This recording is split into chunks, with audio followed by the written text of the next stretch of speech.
Yeah, and that's one of the things that most of my when my new IPs, when I was putting together a formal curriculum now for how to train and onboard, I put these things. I asked my former trainees, and they said that was one of the best things you ever taught us.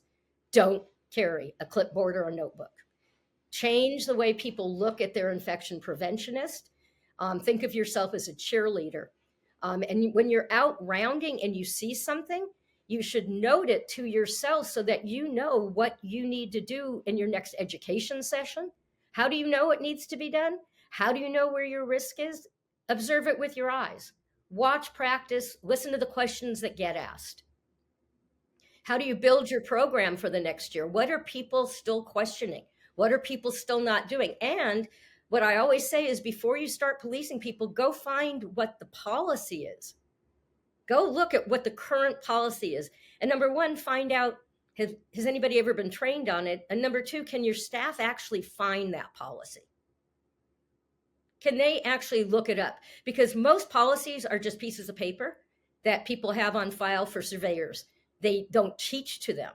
But I think our policies are the basis of our education. We need to make sure our policies really match practice and are practical.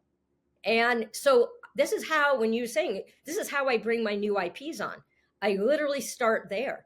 Watch what goes on, then go grab a policy and see whether the policy and practice actually match. And if not, go back and work with that department or all of nursing on how do we have make a policy that actually will work? How do we write it for 2024? And then we educate on it. It's not just a piece of paper in a file. We use it to train people.